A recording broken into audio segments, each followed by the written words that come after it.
मैं उमेश यादव सर आपका राजधानी एजुकेशंस में स्वागत करता हूं और आशा करता हूं कि आप लोग अच्छे होंगे। मैं चला रहा हूं पिछले वर्ष में हुए रेलवे एग्जाम्स के क्वेश्चन सीरीज साइंस का यूथ पब्लिकेशंस बुक से विद एक्सप्लेनेशंस। टोटल 7225 क्वेश्चन जो यह निश्चित करता है कि आने वाला रेलवे एग्जाम या तो अदर जनरल कॉम्पिटिशन्स एग्जाम में यहीं से क्वेश्चन आपको दोबारा देखने को मिलेगा। और ख़ास करके रेलवे एग्जाम में ये लगभग 99% गारंटी है कि क्वेश्चन आपको रिपीटेड मिलेगा। ओके, अगर आप चैनल पे नए हैं तो चैनल को लाइक करें, शेयर करें, सब्सक्राइब करें और कमेंट करना ना भूलें। ओके, देखते हैं। ये तीसरा पार्ट है, फिजिक्स चल रहा है अभी, ये फिजिक्स का तीसरा पार्ट है। तो स्टार्ट करते हैं। क्वेश्चन नंबर 101, वायुमंडलीय दबाव को मापने के लिए किस उपकरण का प्रयोग किया जाता है? ठीक है, तो वायुमंडलीय दबाव को मापने के लिए हम लोग उपयोग करते हैं बैरोमीटर का। तो ऑप्शन नंबर बी हमारा करेक्ट हो जाएगा। बैरोमीटर का यूज किया जाता है वायुमंडलीय दबाव को मापने के लिए। मल्टीमीटर से हम लोग प्रतिरोध को मापते हैं, प्रतिरोध को, विभवांतर को और विद्युत धारा को। ठीक है, विद्युत धारा, इसलिए इसको मल्टीमीटर बोला जाता है, क्योंकि मल्टी का मतलब ये होता है एक से अधिक। और हमारा थर्मोमीटर जो है उससे तापमान मापा जाता है। इलेक्ट्रोमीटर है जो है इससे दूध की शुद्धता मापा जाता है। तो आंसर कौन सा हो जाएगा हमारा? B number option, barometer. Next question है क्वेश्चन नंबर 102, सूर्य को देखने के लिए किस यंत्र का प्रयोग किया जाता है? तो सूर्य को देखने के लिए हेलियोस्कोप का यूज किया जाता है। ठीक है, किसको यूज किया जाता है? हेलियोस्कोप को। टेलीस्कोप से दूर की वस्तु को देखते हैं। सन मीटर, स्टेपोस्कोप, ये सब रिलेटेड यहाँ से नहीं है। ठीक है, तो ऑप्शन हो जाएगा हमारा सी। 103 नंबर क्वेश्चन, विभवांतर को मापने के लिए किस उपकरण का उपयोग किया जाता है? विभवांतर को हम लोग मापते हैं वोल्टमीटर से। विभव मापी नहीं मारिएगा, हम लोग मापते हैं किससे? वोल्टमीटर से। ठीक है, ऑप्शन नंबर डी हमारा सही हो जाएगा। नेक्स्ट क्वेश्चन है क्वेश्चन नंबर 104, सर्किट में बिजली की प्रवाह को पता लगाने हेतु निम्नलिखित में से किस उपकरण का प्रयोग किया जाता है? तो गैल्वेनोमीटर का यूज किया जाता है। ठीक है, उस सर्किट में हम लोग गैल्वेनोमीटर को जोड़ देते हैं और देखते हैं कि उसमें करंट जा रहा है कि नहीं जा रहा है। तो गैल्वेनोमीटर का यूज करके हम लोग कोई भी सर्किट में पता लगा सकते हैं कि इसमें करंट पास हो रहा है, विद्युत धारा का पास फ्लो हो रहा है कि नहीं। एनीमोमीटर से हम लोग क्या मापते हैं? एनीमोमीटर से हम लोग वेग मापते हैं। ठीक है, इलेक्ट्रोमीटर से दूध की शुद्धता मापा जाता है और बैरोमीटर से एटमॉस्फेरिक प्रेशर मापा जाता है। ठीक है, वायुमंडलीय दाब। नेक्स्ट आते हैं, एक शाफ्ट की आवर्धन गति को निर्धारित करने के लिए इस्तेमाल किया जाता है किसका? तो शाफ्ट होता है क्या? सबसे पहले ये समझिए। एक ये होता है बेलन के रूप में, सिलेंड्रिकल फॉर्म में होता है, और ये अगर रोटेट कर रहा है, ठीक है, जैसे रेलवे का लगा होता है ना शाफ्ट, रेलवे का चक्के में आप देखिएगा उसके व्हील में ऐसा करके कुछ होता है शाफ्ट टाइप का। ठीक, और दोनों साइड से ऐसा करके उसका व्हील लगा होता है रेलवे का। तो टैकोमीटर से क्या करते हैं? टैकोमीटर से यहाँ हम लोग इसको सटाएंगे, टैकोमीटर को ऐसा कुछ रहता है बक्सा टाइप का छोटा सा, जैसे पुलिस वाला वायरलेस फ़ोन होता है ना वैसे ही। तो इसको यहाँ से इसको टच कराते हैं और जो कितना आरपीएम से ये रोटेट कर रहा है वही आरपीएम हमको बताएगा कितना आरपीएम से ये शाफ्ट जो है घूम रहा है। ठीक है, तो कौन देगा हमको? टैकोमीटर। तो ऑप्शन नंबर बी हो जाएगा। क्रोनोमीटर से टाइम का मेजरमेंट किया जाता है, स्पीडोमीटर से स्पीड का, एनोमीटर से हवा का वेग का। ठीक, 105 नंबर क्वेश्चन का बी ऑप्शन। नेक्स्ट आता है कि विभवमापी पोटेंशियोमीटर एक क्या है? मापन उपकरण है। ठीक है, इसके बारे में थोड़ा सा कुछ जानते हैं, ध्यान से सुनिएगा। विभवमापी एक मापन उपकरण है, न यह केवल विभवांतर मापने में के लिए उपयोगी है बल्कि इसकी सहायता से अज्ञात प्रतिरोध, विद्युत धारा भी मापी जा सकती है। ओके, तो ये रहा, इसका आंसर क्या आ जाएगा? Option number A. Next question को देखते हैं, क्वेश्चन नंबर 107, इनमें से किस उपकरण का विद्युत धारा मापा जाता है? तो अमीटर से ही यूज किया जाता है विद्युत धारा को मापने के लिए। वोल्ट मीटर से विभवांतर को मापा जाएगा, ओम मीटर से प्रतिरोध को, और वेव मीटर ऐसा कुछ नहीं है। तो ऑप्शन नंबर बी हमारा सही हो जाएगा। आमीटर को परिपथ के श्रेणी क्रम में संयोजित किया जाता है, बिल्कुल सही है। ये निम्न वैद्युतिक प्रतिरोध होना चाहिए, बिल्कुल सही है। कम विद्युत खींचता है, ये भी सही है। तो क्या हो जाएगा आंसर? Option number D. क्या किया जाता है कि अगर कोई विद्युत परिपथ है, ठीक है, तो इसमें हम लोग आमीटर को जोड़ देते हैं। इधर मान लीजिए कुछ लगा हुआ है, कोई रेजिस्टेंस है, एक बल्ब लगा हुआ मान लेते हैं। ठीक, तो ये हम जानना चाहते हैं कि इस बल्ब में या तो इस सर्किट में कितना करंट जा रहा है। ठीक, तो इसको करंट जानने के लिए क्या करेंगे? एक श्रेणी क्रम में क्या होता है कि जितना भी प्रतिरोध जुड़े हुए हैं, जितना भी चीज़ जुड़ा हुआ है इसमें, सभी में करंट कितना जाता है, समान जाता है और वो आई ही रहेगा। तो ये जो बल्ब है, बल्ब में कितना करंट जाएगा, अगर हम इसमें आमीटर को जोड़ दें श्रेणी क्रम में तो हमको पता चल रहा है, बिकॉज जितना ही बल्ब में जाएगा उतना ही इस आमीटर में जाएगा, उतना ही ये आमीटर रीडिंग करेगा। तो पहला बात ये होता है कि भाई इसका प्रतिरोध कम होना चाहिए ताकि ये ज़्यादा बिजली ना खाए, ज़्यादा करंट का खपत ना करे, ठीक है। दूसरा बात कि इसका प्रतिरोध कम होना चाहिए, दूसरा बात कि ये कम विद्युत खींचने वाला होना चाहिए, और तीसरा बात कि इसको श्रेणी क्रम में जोड़ा जाना चाहिए, तभी ये बता पाएगा कि भाई इस सर्किट में कितना करंट जा रहा है। तो ऑप्शन हमारा डी हो जाएगा, सभी सही है इसमें। नेक्स्ट क्वेश्चन देखते हैं कि इसको मापने के लिए स्टेगमोमीटर का उपयोग किया जाता है। तो इसको मापने के लिए, ये पृष्ठ तनाव को मापने के लिए किया जाता है। इसको क्या बोला जाता है, surface tension. Okay, surface tension को मापने के लिए स्टेगमोमीटर का यूज किया जाता है। नेक्स्ट क्वेश्चन देखते हैं हम लोग, क्वेश्चन नंबर 110। ऑडोमीटर एक ऐसा उपकरण है जिसका उपयोग गाड़ियों की दूरी को मापने के लिए किया जाता है। गाड़ी में लगा होता है ना मीटर, कितना 1000 किलोमीटर चला है, कितना चला है, उसको बोला जाता है ऑडोमीटर। तो ऑप्शन नंबर बी हमारा करेक्ट हो जाएगा। 111 निम्नलिखित में से कौन सी प्रवाह मापन उपकरण प्रवाही मापन उपकरण एक क्षेत्र मीटर है।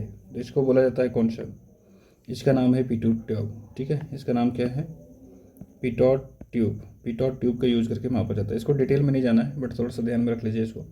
Pitot tube. टेकोमीटर मापन करता है किसका, टेकोमीटर मापन करता है जैसे फ्लाईव्हील का घूर्णात्मक चाल को। अभी इससे पहले हम लोग देखे थे फ्लाईव्हील सिलेंडर के शेप में होगा, यानी कि एक बेलन के शेप में होगा, और इसको हम टेकोमीटर यहाँ लगा के ऐसे करके माप सकते हैं कि कितना आरपीएम से चल रहा है ये, ठीक। तो फ्लाईव्हील बोल दे या शाफ्ट बोल दे या सिलेंड्रिकल कोई चीज़ रहे, जैसे पंखा है, पंखा हमारा घूम रहा है ना, तो नीचे घूमने वाला जगह जो है, ठीक है, नीचे घूमने वाला जो जगह है यहाँ ऐसे करके लगा होता है, नीचे घूमने वाला जगह पर टेकोमीटर लगा के हम माप सकते हैं कि इसका आरपीएम कितना है, ठीक है। अभी तो टेकोमीटर डिजिटल भी आ रहा है, लेजर वाला भी आ रहा है, तो ऑप्शन हमारा कौन सा हो जाएगा, डी हो जाएगा। नेक्स्ट देखते हैं टेकोमीटर का प्रयोग किया जाता है। फिर से देख लीजिए, क्वेश्चन सब रिपीटेड है आरपीएम को मापने में। ऑप्शन नंबर ए सही हो जाएगा। मल्टीमीटर होता है, मल्टीमीटर से क्या मापा जाता है भाई, मल्टीमीटर से हम क्या क्या माप सकते हैं, तो मल्टीमीटर से हम लोग वोल्टेज में माप सकते हैं, तो ये वोल्ट मीटर के जैसा काम भी करता है। करंट में माप कर सकते हैं, तो ये करंट मीटर जैसे काम करता है, और ओम भी माप कर सकते हैं, तो ओम मीटर जैसे काम कर सकता है। तो हम लोग तीनों चीज़ माप सकते हैं मल्टीमीटर से। तो ऑप्शन नंबर डी हमारा करेक्ट हो जाएगा, ठीक है। मल्टी का ही मतलब होता है एक से ज़्यादा चीज़ मापने वाला, तो ऑप्शन नंबर डी करेक्ट हो जाएगा। नेक्स्ट क्वेश्चन देखते हैं 115 नंबर क्वेश्चन। रिएक्टर पैमाने के बारे में निम्नलिखित में से गलत क्या है। तो इसे 1935 में चार्ल्स रिएक्टर और गुटेनबर्ग द्वारा विकसित किया गया था, बिल्कुल सही है। यह एक लघु गणकीय पैमाना है, बिल्कुल सही है। इसे भूकंप मापी के उपयोग द्वारा नापा जा सकता है, ये भी सही है। रिएक्टर पैमाने पर 8 से 9 की तीव्रता का अर्थ है हल्का भूकंप, नहीं, 8 से 9 की तीव्रता का मतलब है तबाही, बहुत ज़्यादा भूकंप, ठीक है। तो इसका आंसर क्या हो जाएगा, हमारा करेक्ट आंसर होगा डी। ये पूछा है इसमें कि क्या गलत है, क्वेश्चंस को ध्यान से पढ़िएगा, गलती नहीं कीजिएगा जल्दीबाजी में, ठीक है। तो आंसर हो जाएगा हमारा डी। तरल पदार्थ के घनत्व को मापने के लिए किसका प्रयोग किया जाता है, ठीक है, यहाँ लिखा हुआ है, आपको अगर दिख नहीं रहा होगा तो किसका प्रयोग किया जाता है। तो तरल पदार्थ के घनत्व को मापने के लिए हम लोग हाइड्रोमीटर का प्रयोग करते हैं। किसका प्रयोग किया जाता है, हाइड्रोमीटर का। आदर्श मापी नहीं मार दीजिएगा, ठीक है। तो किसका प्रयोग किया जाता है, हाइड्रोमीटर का। फैथोमीटर से समुद्र की गहराई को मापा जाता है, ठीक।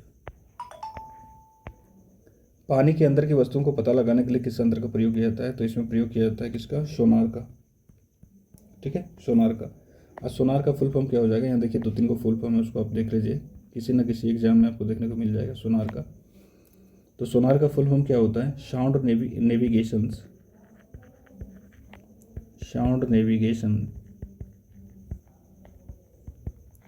Navigation and ranging.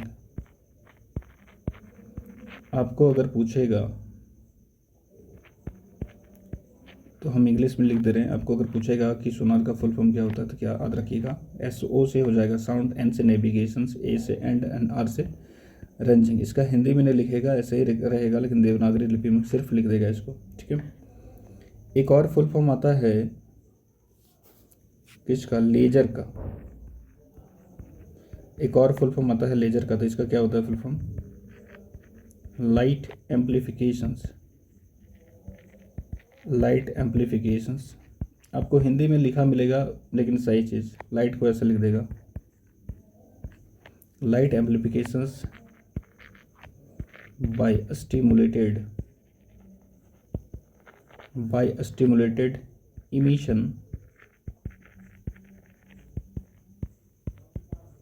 Emission of radiation.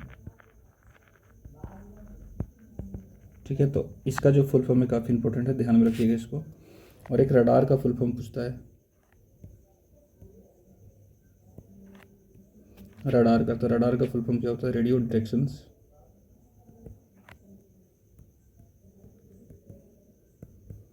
Detections and ranging.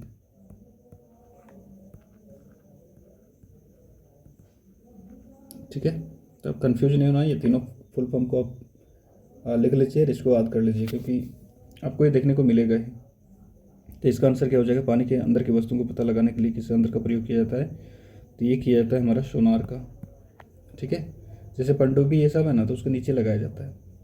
ठीक, इको पे काम करता है, ये प्रतिध्वनि पे काम करता है, और पता लगाता है कि समुद्र के नीचे गहराई कितना है, उसके नीचे कुछ है क्या, कोई चट्टान तो नहीं है, या कोई बर्फ़ का टुकड़ा तो नहीं है, या कोई मछली तो नहीं है, वेल मछली तो नहीं है, तो ये सब चीज़ का पता लगाता है ये सोनार। ठीक है, यूज का किया जाता है पनडुब्बी में, प्रतिध्वनि पे काम करता है। जहाज़ों में क्या मापने के लिए इकोलोकेशंस का प्रयोग किया जाता है, पानी की गहराई, और ये सोनार जैसे काम करता है वैसे ही इकोलोकेशंस काम करता है हमको हमारा। ठीक है, इकोलोकेशंस या तो सोनार। नेक्स्ट क्वेश्चन देखते हैं, 118 क्वेश्चन नंबर 119 क्वेश्चन नंबर, दूध के घनत्व को निर्धारित करने के लिए कौन से उपकरण का यूज किया जाता है, तो लैक्टोमीटर का यूज किया जाता है दूध की घनत्व को जानने के लिए, तो दूध की शुद्धता को जानने के लिए लैक्टोमीटर का प्रयोग किया जाता है। ठीक है, इसमें पूछेगा कि दूध में कौन सा एसिड होता है, तो लैक्टिक एसिड होता है। कैसा, लैक्टिक एसिड पाया जाता है दूध में। ठीक है, नेक्स्ट क्वेश्चन देखते हैं, ऑटोमोबाइल में यात्रा की दूरी को मापने के लिए निम्न में से किस उपकरण का प्रयोग किया जाता है, तो ऑडोमीटर का प्रयोग किया जाता है। टैकोमीटर से हम लोग घूर्णन गति को मापते हैं, आरपीएम को मापा जाता है। स्पीडोमीटर से स्पीड को मापा जाएगा, नाम से ही क्लियर है ना, होता है ना गाड़ी में, जैसे 20 के स्पीड से चल रहे हैं, 50 के स्पीड से चल रहे हैं। पैडोमीटर ऐसा कुछ है नहीं। तो क्वेश्चन नंबर 121 आते हैं, किसी वोल्टमीटर का उपयोग मापने के लिए किया जाता है, तो वोल्टमीटर से हम लोग क्या मापेंगे, विभवांतर को मापा जाता है। ठीक है, वोल्टमीटर से क्या मापा जाता है, विभवांतर को, तो ऑप्शन नंबर बी हमारा सही हो जाएगा। नेक्स्ट क्वेश्चन को देखते हैं, गैल्वेनोमीटर का उपयोग किया जाता है। गैल्वेनोमीटर का उपयोग किस लिए किया जाता है, तो इसका उपयोग किया जाता है धारा की दिशा को पता लगाने के लिए, तो ऑप्शन नंबर हमारा डी आ जाएगा, धारा की दिशा को पता लगाने के लिए। ठीक है, गैल्वेनोमीटर किसी परिपथ में विद्युत धारा की दिशा को पता करता है, और धारा मापी में शंट का प्रयोग करके इसे एमीटर की तरह भी यूज किया जाता है, तो ऑप्शन नंबर डी हमारा सही हो जाएगा। नेक्स्ट क्वेश्चन देखते हैं, क्वेश्चन नंबर 123, वह उपकरण है, खाली स्थान वह उपकरण है जिसका उपयोग मोटर गाड़ियों की दूरी मापने के लिए किया जाता है। अब देख सकते हैं कि सेम क्वेश्चन को कितना बार रिपीट किया गया है। ठीक है, थोड़ा सा लैंग्वेज को चेंज करके, तो ये हो जाएगा हमारा ऑडोमीटर। तो क्वेश्चन को क्या किया जा रहा है, अगर इतना शिफ्ट है, बहुत सारा शिफ्ट है, और क्वेश्चन तो पूछना है, क्वेश्चन लिमिटेड है, साइंस के क्वेश्चन लिमिटेड है, तो आपको क्या किया जाएगा, क्वेश्चन का थोड़ा सा लैंग्वेज को चेंज करके वही क्वेश्चन को पूछा जाएगा, या तो सेम डिटो क्वेश्चन को उतार दिया जाता है। तो ये अब कोशिश कीजिए सारा क्वेश्चन से पलट लीजिए। क्वेश्चन नंबर 124 देखें, तो खाली स्थान वाहन की गति जानने में मदद करता है, तो वाहन की गति कौन जानने में मदद करता है, गति को जानना था, स्पीड को जानना है, तो स्पीडोमीटर का यूज करेंगे इसमें हम लोग। लैक्टोमीटर से दूध का शुद्धता या तो दूध का घनत्व मापा जाता है, वोल्टमीटर से विभवांतर को मापते हैं, वेलोमीटर ऐसा कुछ नहीं है। नेक्स्ट देखते हैं, इकोलोकेशंस का एक प्रकार है। ठीक है, तो इकोलोकेशंस पे काम करता है सोनार, इकोलोकेशंस वाला प्रोसेस को यूज करता है ये भी। नेक्स्ट क्वेश्चन देखते हैं, विभवांतर को मापने के लिए किस उपकरण का प्रयोग किया जाएगा, तो विभवांतर को मापने के लिए वोल्टमीटर का उपयोग किया जाता है, ऑप्शन नंबर डी हमारा सही हो जाएगा। ठीक है, क्वेश्चन नंबर 127, उस शब्द का चयन कीजिए जो तीसरे शब्द से उसी तरह से संबंधित है जिस प्रकार से दूसरा शब्द पहले शब्द से संबंधित है। यहाँ देखें, तो आमीटर से मापा जाता है क्या, विद्युत धारा, उसी प्रकार से ओम मीटर से मापा जाएगा क्या, प्रतिरोध को। ठीक है, और प्रतिरोध का ऐसा यूनिट क्या होता है, ओम। वोल्टेज मापा जाता है किससे, वोल्टेज मापा जाता है आपका वोल्टमीटर से। दाब मापा जाता है किससे, ये डिपेंड करता है। अगर वायुमंडलीय दाब है तो बैरोमीटर से हो जाएगा, ठीक है। वायुमंडलीय दाब अगर है तो बैरोमीटर से मापा जाएगा इसको।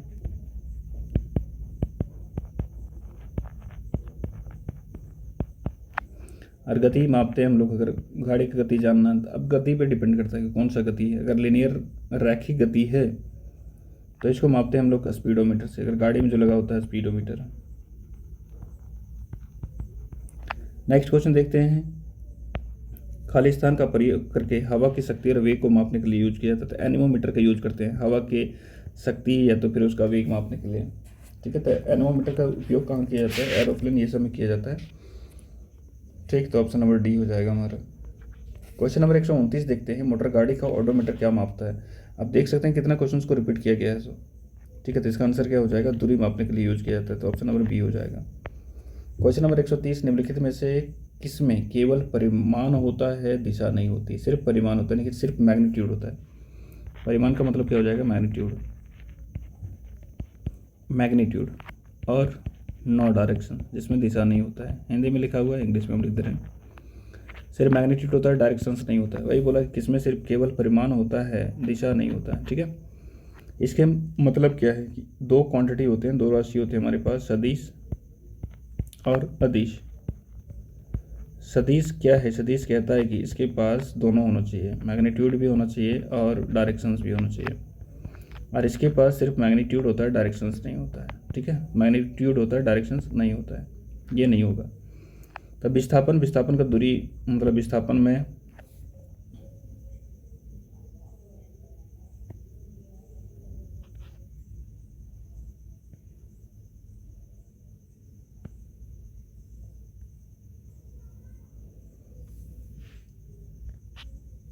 नेक्स्ट क्वेश्चन क्या है कि कार्य में कोई दिशा नहीं होती, केवल परिमाण होता है। तो ऑप्शन नंबर ए इसका सही हो जाएगा, क्योंकि कार्य क्या है?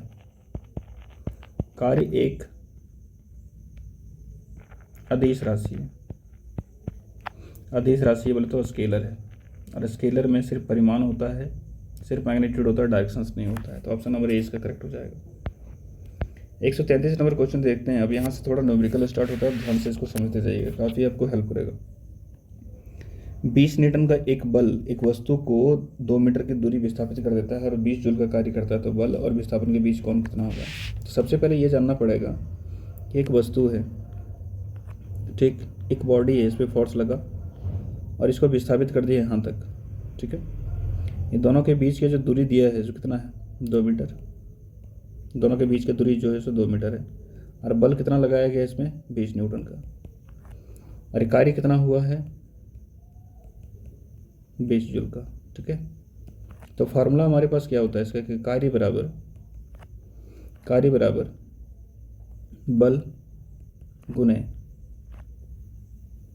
बल गुने दूरी इंटू कॉस थीटा, ठीक। यहाँ देखिए, अच्छा, कार्य का वैल्यू इसमें कितना दिया है? 20 जूल का। बल कितना लगाया गया है? 20 न्यूटन का। दूरी कितना है? 2 मीटर, और आ जाएगा कॉस थीटा, ठीक है। सारा को ऐसा ही में रखिएगा, यूनिट को थोड़ा ध्यान से। ये हो जाएगा 20, और ये 20 को 2 से मल्टीप्लाई करेंगे कितना आ जाएगा? 40, और यहाँ है कॉस थीटा, ठीक है। तो ये कितना हो जाएगा? 20/40 is equal to cos theta. अब कॉस थीटा का मान कितना हो गया? Cos theta is equal to 20/40। इसको जब 20 से काटेंगे 2 बार में कट जाएगा, तो कितना आ गया है? 1/2। तो ये बताइए कि कॉस थीटा का वैल्यू 1/2 कब होता है, कितना एंगल पे होता है? जब थीटा का वैल्यू कितना हो? 60 डिग्री, ठीक। तो इसका आंसर क्या आ जाएगा? 60 डिग्री, यानी कि ए आंसर हो जाएगा इसका। काफ़ी आसान है न्यूमेरिकल, काफ़ी आसान पूछता है, बेसिक न्यूमेरिकल रहता है। एक पॉटर जमीन से 12 kg सामान उठाता है।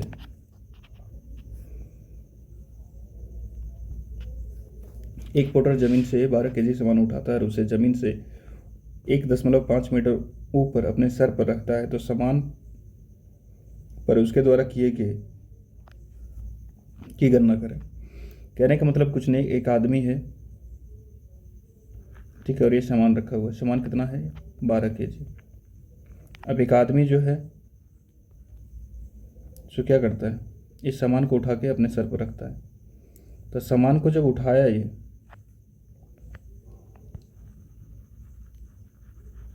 एक मिनट समझिए अब इसको। एक आदमी है, ठीक है। अब ये सामान को उठाया और अपने माथा पे रखा, अपने सिर पे रखता है, यही बात है। कितना हो जाएगा? 12 kg का ही सामान है। तो सबसे पहले हमको ये देखना पड़ेगा कि यहाँ से यहाँ का दूरी कितना ये उठाया है। कितना उठाया है? 1.5 मीटर। अच्छा एक चीज़ बताइए, ये जब बल लगाएगा इस पे, इस वस्तु पे, तो बल किधर को लगाएगा? ऊपर की तरफ।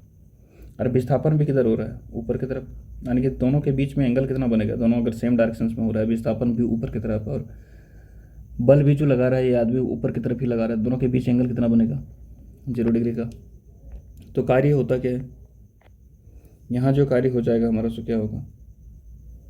कार्य बराबर आ जाएगा mg, ठीक है।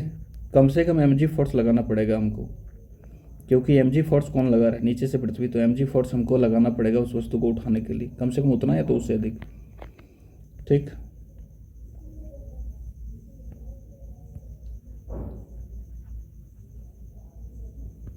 कम से कम mg फोर्स लगाना पड़ेगा। तो कार्य बराबर क्या हो जाएगा?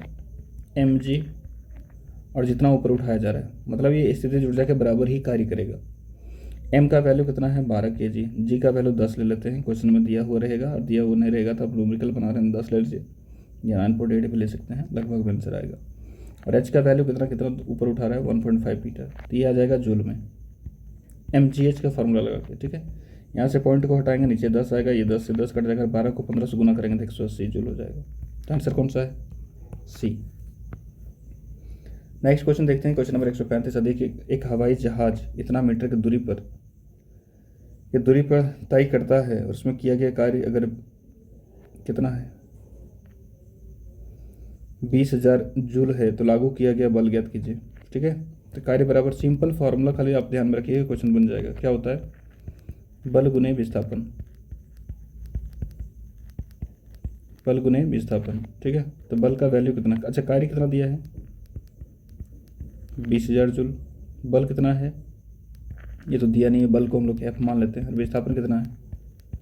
4,000 मीटर, ठीक है। तो बल बराबर कितना हो जाएगा? एफ बराबर 20,000 बटे 4,000। 3 जीरो से 3 जीरो कटेगा और 4 से 5 बराबर कट जाएगा, ठीक है। तो फोर्स कितना का लगा? 5 का। और फोर्स का जो बल होता है, बल का ऐसा यूनिट क्या होता है? न्यूटन। तो ये हो जाएगा 5 न्यूटन। तो ऑप्शन नंबर 1 करेक्ट हो जाएगा। नेक्स्ट क्वेश्चन को देखते हैं। जमीन से ऊपर एक बिंदु पर किसी वस्तु को गुरुत्वीय स्थितिज ऊर्जा को खाली स्थान में किए गए कार्यों के रूप में परिभाषित किया जा सकता है। तो इसे गुरुत्वाकर्षण के विपरीत जमीन से उस बिंदु पर उठाने में जो लगता है उसी के रूप में परिभाषित किया जा सकता है। तो इसका आंसर क्या हो जाएगा? ये हो जाएगा 36 का ए। क्वेश्चन क्या है, ठीक है। तो जो भी जमीन से ऊपर कितना भी ऊंचाई पर होगा, मान लेते हैं कि h ऊंचाई पर है कोई मास, इस पे फोर्स कितना लग रहा है? नीचे से mg। तो अगर इस वस्तु को नीचे पृथ्वी से लाना है तो कितना वर्क करेगा पृथ्वी? तो कितना वर्क करेगा? mgh, ठीक है, पृथ्वी के द्वारा।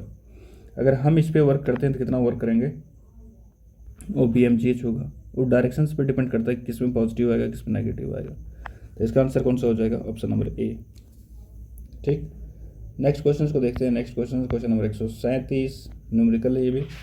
बोला कि 1 kg के एक वस्तु को 10 मीटर की ऊंचाई तक उठाया जाता है तो गुरुत्वीय बल द्वारा किया गया कार्य क्या होगा?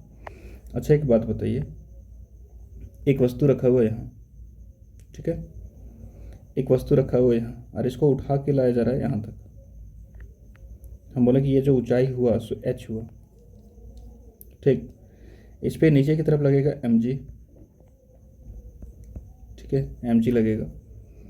तो अगर हम इस पे कार्य करते हैं तो क्या होगा? अगर हम इस पे कार्य करते हैं, उठा के ऊपर ले जाते हैं, यहाँ पहुँचाते हैं, तो बल भी हम इधर की तरफ लगाएंगे और विस्थापन भी इधर ही होगा, ठीक है, डिस्प्लेसमेंट भी इधर ही होगा। तो थीटा का वैल्यू कितना हो जाएगा? 0 डिग्री। और अगर पूछा जाए कि पृथ्वी के द्वारा इस पर कितना कार्य किया जाएगा, गुरुत्वीय बल द्वारा किया गया कार्य कितना होगा, तो इसको अगर हम उठा रहे हैं ऊपर की तरफ लेके जा रहे हैं यहाँ, ठीक, तो हम फोर्स लगा रहे हैं तो ऊपर की तरफ लगाएंगे, लेकिन पृथ्वी जब फोर्स लगाएगा किधर लगाएगा? नीचे की तरफ। और ये कितना होगा? mg के बराबर होगा। और इसका विस्थापन किधर की तरफ होगा? ऊपर की तरफ। विस्थापन ऊपर की तरफ और जो पृथ्वी इस पर फोर्स लगाएगा सो mg नीचे की तरफ, यानी कि थीटा का वैल्यू कितना हो जाएगा यहाँ? 180 डिग्री। तो क्या बोला जाएगा कि कार्य जो गुरुत्वीय बल के द्वारा कार्य किया जाएगा इसमें, वो कार्य कितना हो जाएगा? तो ये आता है F D cos theta. Theta का वैल्यू यहाँ कितना है 180, तो ये हो जाएगा एफ डी कॉस 180। कॉस 180 की वैल्यू कितना होता है, कॉस 180 की वैल्यू -1। अच्छा एफ का वैल्यू दिया है इसमें AKG। अच्छा एफ की वैल्यू कितना हो जाएगा, एफ एम जी के बराबर हो जाएगा, mg/d, और cos 180 की वैल्यू -1, तो ये बन कितना जाएगा -mg/d। ठीक है, और अगर h ऊंचाई तक लेके जा रहे हैं तो हो जाएगा क्या, d बराबर अगर हम h को मान लेते हैं तो कितना हो जाएगा ये -mgh। ठीक, तो गुरुत्वीय बल द्वारा कार्य कितना हो जाएगा -mgh। अब m का वैल्यू कितना दिया है, मास कितना दिया है, द्रव्यमान कितना दिया है AKG का। g का वैल्यू आप ले लीजिए, इसमें 9.8 क्वेश्चन में दिया हुआ है तो वही लेना पड़ेगा हमको। और h का वैल्यू कितना ऊपर तक लेके जा रहा है इसको 10 मीटर तक। पॉइंट यहाँ से हटेगा नीचे 10 आएगा, इससे ये कट जाएगा, बचेगा कितना 98 जूल। ठीक है, लेकिन ये माइनस लगा हुआ है, आप इसको ध्यान दें, तो ये हो जाएगा 98 जूल। कहने का मतलब ये है कि अगर हम किसी वस्तु को ऊपर उठा रहे हैं और पूछा जाए कि उस वस्तु पर एक मनुष्य के द्वारा, एक आदमी के द्वारा किया गया कार्य कितना होगा, तो वहाँ बल का दिशा और विस्थापन की दिशा सेम होता है, 0 डिग्री का बनता है, तो वहाँ पॉजिटिव में वर्क आएगा।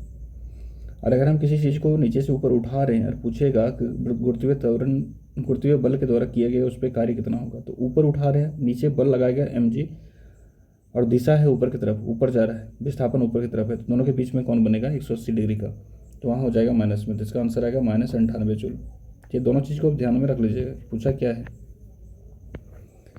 138 नंबर क्वेश्चन को देखते हैं। सॉरी 138 नंबर क्वेश्चन तो नहीं है, कुछ क्वेश्चन यहाँ छूट गया है, कोई दिक्कत नहीं, हम किसी अगले पार्ट में हम उसको करा देंगे। एक लड़का 120 न्यूटन भार के एक बक्से को 2 मीटर के ऊपर ऊंचाई तक उठाता है, तो उसके द्वारा किया गया कार्य कितना होगा। एक बक्सा रखा हुआ है यहाँ, इस पर यह बल लगाएगा कितना का 120 न्यूटन का, कम से कम 120 न्यूटन, क्योंकि इसका भार भी कितना है, भार जो है 120 न्यूटन का है, तो इसको कम से कम 120 न्यूटन बल लगाना पड़ेगा, तभी हम इस बक्सा को ऊपर उठा सकते हैं। इससे कम लगाएंगे तो गुरुत्वीय भार ज़्यादा है, गुरुत्वीय बल ज़्यादा लगता है, तो नहीं उठेगा। हमको कम से कम 120 न्यूटन लगाना पड़ेगा, यानी कि वस्तु का जितना भार है उसके बराबर हमको बल लगाना पड़ेगा, तभी ये उठेगा। ठीक है, अच्छा कितना तक उठा रहा है इसको 2 मीटर तक, तो कहने का मतलब कि ये दोनों के बीच के जो डिस्टेंस हो जाएगा उसको कितना हो जाएगा 2 मीटर का। अब लगा लो mg होता है तो क्या लगेगा, कार्य बराबर mgh। ठीक, अब mg बराबर क्या होता है, भार, इसका भार दिया हुआ है, तो कार्य आ जाएगा क्या कि 120 न्यूटन का भार है और ऊंचाई 2 तक क्या है 2 मीटर तक, तो कितना हो जाएगा 240 जूल का ये कार्य करेगा इस पर। तो ऑप्शन नंबर सी हमारा सही हो जाएगा। ठीक है, 145 नंबर क्वेश्चन देखते हैं कि कार्य करने की क्षमता कहलाती है, तो कार्य करने की क्षमता क्या कहलाती है, ऊर्जा कहलाती है, और कार्य करने की दर क्या कहलाता है, शक्ति कहलाता है। दाब क्या है, एक पर्टिकुलर एरिया पर लगाया गया बल को हम लोग दाब कहते हैं। ठीक है, और बल क्या है, बल ऐसा एक भौतिक राशि है जिससे या तो किसी वस्तु के स्थिति में परिवर्तन आएगा या तो किसी वस्तु के शेप में परिवर्तन आएगा, उसको हम लोग बल कहते हैं। ठीक है, नेक्स्ट चलते हैं। अधिक कार्य करने का मान धनात्मक हो तो जिस निकाय पर कार्य हो रहा है उसकी ऊर्जा का ह्रास होगा, उसकी मान 0 होगा, उसकी मान नियत रहेगा और उसकी ऊर्जा में वृद्धि होगी। तो अगर किसी भी चीज़ पे कार्य किया जा रहा है तो उसका ऊर्जा जो है सो बढ़ेगा। ठीक है, नेक्स्ट देखते हैं क्वेश्चन 147। निम्नलिखित में से किसमें कार्य नहीं किया जा रहा है या जाता है। कपिल अपने कंधे पर 100 किलो भार लेकर खड़ा है। कपिल अपने कंधे पर 100 किलो भार लेकर खड़ा है। ठीक है, अब भाई खड़ा है अगर, तो यहाँ विस्थापन तो होगा नहीं, बिकॉज कार्य बराबर क्या होता है, सिंपल अगर देखें तो बल गुने विस्थापन। आप ही बताइए कि कार्य जो है सो बल पे डिपेंड करता है, विस्थापन पे डिपेंड करता है। ठीक है, 10 किलोग्राम भार लेके ये खड़ा है, लेकिन अगर विस्थापन नहीं हुआ तो कार्य होगा, इसमें नहीं होगा, कार्य नहीं होगा। सचिन 4 किलोमीटर चलता है। ठीक, सचिन 4 किलोमीटर चलता है। अब सचिन 4 किलोमीटर तो चल रहा है, सचिन 4 किलोमीटर चल रहा है, लेकिन ये बताया नहीं इसमें कि बल लगाया गया है या नहीं। ठीक है, विस्थापन हो रहा है लेकिन कार्य के बारे में नहीं बताया गया। एक कुली किसी बस से किसी कार तक एक वजन ले जाता है। आप एक चीज़ को ध्यान दीजिएगा कि किसी आदमी जो या किसी कुली जो है अपने सर पे कोई वजन कहीं तक भी ले जाए, एक दूसरे जगह पर ले जाया गया, ठीक है, तो एक बात बताइए इसका कितना किधर लगेगा। एक्चुअली जो कार्य का जो फार्मूला होता है साथ बल गुने विस्थापन और यहाँ कॉस थीटा, ठीक। तो क्या हो जाएगा, mg लगेगा नीचे की तरफ और विस्थापन होगा इधर, विस्थापन हो जाएगा इधर, दोनों के बीच एंगल कितना बनेगा 90 डिग्री। और कार्य बराबर क्या हो जाएगा यहाँ, फिर बल को हम एफ से डिनोट करते हैं, विस्थापन को डी से, यार कॉस हो जाएगा 90। और चूँकि पता होना चाहिए कि कॉस 90 का वैल्यू कितना होता है 0, ये टोटल 0 हो जाएगा। तो यहाँ से भी कोई कार्य नहीं हुआ। अरुण मैदान पर क्रिकेट खेलता है, भाई खेलता तो ठीक है, उसने ये नहीं बताया कि कितना चलता है, कितना बल लगाता है, तो ये भी नहीं होगा। तो देखिए इस क्वेश्चंस में भी थोड़ा सा डाउट है, ये क्वेश्चंस गलत हो सकता है, लेकिन रेलवे ने इसका जो आंसर मारा है उसको क्या मारा है, ए नंबर मारा है। अब आप ही देख लीजिए कैसे होगा कैसे नहीं होगा। सो 10 किलोग्राम भार लेकर खड़ा है, तो खड़ा होने से कार्य थोड़ी हो जाएगा, विस्थापन होना चाहिए उसमें कम से कम। तो ये क्वेश्चंस गलत था, ठीक है, ऑप्शन इसका गलत था। अब इसमें टेंशन नहीं लेना है, रेलवे के क्वेश्चंस गलत भी आते हैं, कुछ क्वेश्चन गलत आते हैं, इसका मतलब ये नहीं कि सारे क्वेश्चन गलत आते हैं, कभी कभी मिसप्रिंट हो जाता है क्योंकि इतना इतना क्वेश्चन बनाना पड़ता है, करोड़ों लोग एग्जाम देते हैं, तो कुछ क्वेश्चन कभी कभी गलत हो जाता है। बल द्वारा किया गया कार्य धनात्मक होता है जब बल विस्थापन बल की दिशा में होता है, ठीक है, विस्थापन बल के लंबवत होता है, यहाँ तो कार्य 0 हो जाएगा, यहाँ कार्य कितना हो जाएगा 0 हो जाएगा, ठीक है, क्योंकि यहाँ थीटा का वैल्यू बनता है 90 डिग्री। आरोपित बल कोई विस्थापन नहीं करता, यहाँ भी हमारा कार्य 0 हो जाएगा। और विस्थापन बल के विपरीत दिशा में होता है, यहाँ नेगेटिव हो जाएगा। तो कौन सा ऑप्शन बनेगा, ऑप्शन नंबर ए, ठीक। बिकॉज कार्य बराबर F D cos theta, main formula ये आता है एफ डी कॉस थीटा, ठीक है। अगर दोनों सेम ही डायरेक्शन में होगा तो थीटा का वैल्यू 0 डिग्री, अगर कॉस 0 का वैल्यू 1 होता है तो ये सीधा एफ डी बन जाएगा, ठीक। तो नेगेटिव पॉजिटिव जो करेगा ये करेगा एंगल, कि क्या कार्य और क्या बल और विस्थापन दोनों के बीच में एंगल क्या 0 डिग्री है, 0 है, तो ठीक है ये फार्मूला बन जाएगा, यानी कि बल गुने विस्थापन हो जाएगा। अगर 90 है तो कार्य 0 हो जाएगा, बिकॉज कॉस 90 का वैल्यू 0 होता है, तो पूरा 0 हो जाएगा। 180 है तो ये माइनस में हो जाएगा, बिकॉज कॉस 180 की वैल्यू -1 होता है, तो ये माइनस एफ टी बन जाएगा, ठीक है। तो इसका आंसर कौन सा हो जाएगा, option number A. Next question देखते हैं, निम्नलिखित में से किन गतिविधियों को कहा जा सकता है कि कार्य किया गया है, ठीक है, किस गतिविधियों को कहा जा सकता है कि कार्य किया गया है। द हर्ष पुस्तक पढ़ रहा है, भाई ये मैकेनिकल कार्य का बात किया है, आंतरिक कार्य का बात किया है, पढ़ रहा है कि नहीं पढ़ रहा है ये हम इंग्लिश में नहीं है, ठीक। तो ऐसे ही नहीं बोला जा सकता। पिंकी समतल सड़क पर अपने सिर पर चल रही है, सिर पर क्या हो रहा है, चल रही है, ठीक है। और सिर पर चलेगी, अगर ये सिर पर अगर चलेगी तो इसमें क्या हो जाएगा, तो इसमें यहाँ भी अगर देखें ये सर के बल खड़ी है, आगे जा रही है, लेकिन यहाँ भी कौन जो बनेगा 90 डिग्री का बनेगा। नेक्स्ट क्वेश्चन देखते हैं, श्रुति कुर्सी पर बैठी है, तो यहाँ भी वर्क नहीं होगा भाई, डिस्प्लेसमेंट नहीं हो रहा है, ठीक है, विस्थापन नहीं हो रहा, तो यहाँ भी नहीं होगा। खुशी घर के दीवार को धक्का दे रही है परंतु ऐसे करने में असफल है, यहाँ भी विस्थापन नहीं है, दीवार को धक्का तो दे रहे हैं लेकिन दीवार आगे मूव नहीं कर रहा है, आगे बढ़ नहीं रहा है, इसका मतलब कि यहाँ भी विस्थापन 0 होगा। तो रेलवे के अनुसार से ऑप्शन बी है, बट देखिए कुछ डाउट है इसमें, अभी भी होना नहीं चाहिए, बट बी दिया है।